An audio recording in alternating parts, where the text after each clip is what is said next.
وہ کچھ شامل ہے جس سے ایک دینی قوم کو سبق ہو اور جس پر تاریخ اور شریعت کی بنیاد کھڑی ہو۔ اگر ہم دوسری کتاب پر بات کریں تو وہ ہے مشانہ، جس زمانے میں بیت المقدس پر روم کا راج تھا اور بنی اسرائیل صرف رومی گورنر کی خاص اجازت سے اپنے معبد پر آیا کرتے تھے۔ اس زمانہ کے عالم اپنا زیادہ تر وقت شرعی اور فرقی غور و فکر میں گزارتے تھے جو تورات پر مبنی تھا۔ جب سن 70 عیسوی میں روم نے اس معبد کو تباہ کر دیا اور موسوی امت بکھر گئی، اس کے علماء نے تفسیر اور تفہیم کے کام پر اور زور دینا شروع کر دیا۔ نتیجتاً یہ ہوا کہ سن 200 قبل از مسیح میں ایک مصحف جمع ہو گیا جس میں یہودیت کے سب سے نامور علماء کی رائے اور تفسیریں شامل تھیں۔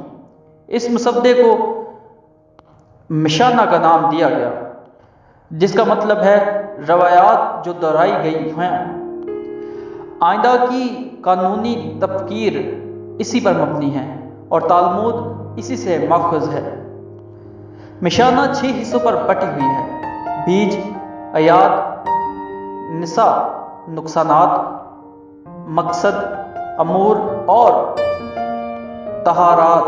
ان ناموں سے ان کا مکمل مواد ظاہر نہیں ہوتا، مگر اس میں عبادت کے اصول بھی شامل ہیں اور مقدس تہواروں کی تفسیر بھی اسی میں ہی شامل ہے۔ اگر اس کے بعد ہم دیکھیں تالمود کی کتاب آتی ہے۔ 2 اور 3 صدی عیسوی میں یہودی اپنے معبد سے محروم رہے۔ سلطنت روم نے قوم یہود کے لیے یروشلم میں کوئی جگہ نہ چھوڑی تھی، چنانچہ وہ بکھر کر موجود اسرائیل اور عراق کے دیگر شہروں میں بس گئے۔ تورات کو پڑھنا اور گزرے علماء کی زبانی کلام کو یاد کر کے اس پر غور و فکر کرنا ایک عبادت سی بن گئی تھی۔ اس عبادت کے نتیجہ میں تالمود وجود میں آئی۔ کنانی اور بابلی جگہ پر مقیم یہودی علماء نے اپنی زندگی کا مقصد موسیٰ کی تورات کو سمجھنا اور اس پر عمل کرنا بنا لیا، لہٰذا انہوں نے ان کے گزرے علماء اور استاد کی روایات کا مطالعہ اپنا بنیادی موقف بنا لیا تھا۔ اس مطالعہ کے نتیجے میں تفسیروں کو 2 اقسام میں تقسیم کر دیا گیا۔ تالمود کو اگر دیکھا جائے تو اس کی 2 اقسام ہیں: تورات اور منشا کے مطالعہ کا نتیجہ ہم تالمود کو کہہ سکتے ہیں۔ اگر ہم اسے اور آسان کریں تو در حقیقت آج 2 الگ مجموعے موجود ہیں جن کو ہم تالمود کا نام دے سکتے ہیں۔ ان میں سے ایک پہلے تیار ہوئی جو 4 صدی کے اسرائیلیوں نے بنائی۔ اس کو جو ہے یروشلمی تالمود کا نام بھی دیا جاتا ہے۔ دوسری 5ویں صدی میں بابل میں مکمل ہوئی اور اس کو بابلی تالمود کہا جاتا ہے۔ بابلی تالمود کو زیادہ عزت دی جاتی ہے اور حال میں زیادہ استعمال کیا جاتا ہے۔ یہودی مختلف عبادات کرتے ہیں۔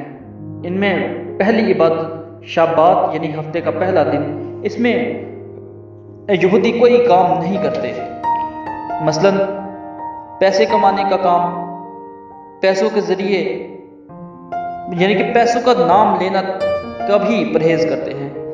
بجلی نہیں چلاتے، یعنی کہ اگر جو بتی جل رہی ہے اس کو بند نہیں کرتے اور جو بند ہے اس کو جلایا نہیں جاتا۔ آگ کا استعمال نہیں کیا جاتا، یعنی کہ چولہا بالکل نہیں جلایا جاتا۔ گاڑی نہیں چلاتے اور دیگر مختلف پابندیاں وہ اپنے اوپر لگا لیتے ہیں، یعنی کہ مکمل طور پر اپنے آپ کو اس عبادت کے لیے وقف کر دیتے ہیں۔ اس کے بعد آتی ہے روزہ کی عبادت۔ جیسا کہ آپ بہتر سمجھ سکتے ہیں کہ روزے کی عبادت کس نیت سے اور کس لحاظ سے وہ کرتے ہوں گے۔ اس کے بعد آتی ہے شخاریت۔ یہ فجر کی عبادت ہوتی ہے، یہ سب سے لمبی اور دن کی سب سے اہم عبادت ہوتی ہے۔ اس کے بعد نخا یعنی دوپہر کی عبادت آ جاتی ہے۔ اس میں عمیدہ پڑھا جاتا ہے اور تہواروں پر توریت کا جز پڑھا جاتا ہے۔ اس کے بعد مغرب ہمارے سامنے آتی ہے۔ یہ مغرب کی عبادت ہوتی ہے جس میں مختلف تلاوتوں کا استعمال کیا جاتا ہے۔ یہ تھی تھوڑی سی انفارمیشن۔ اگر ویڈیو پسند آئی ہو تو ضرور ہمیں اپنی قیمتی رائے سے آگاہ کیا کریں، تاکہ اگر کوئی ہمیں بات بری بول دی ہے تو آپ کی آگاہی سے ہم اس کو درست کر سکیں۔ خدا نگہبان۔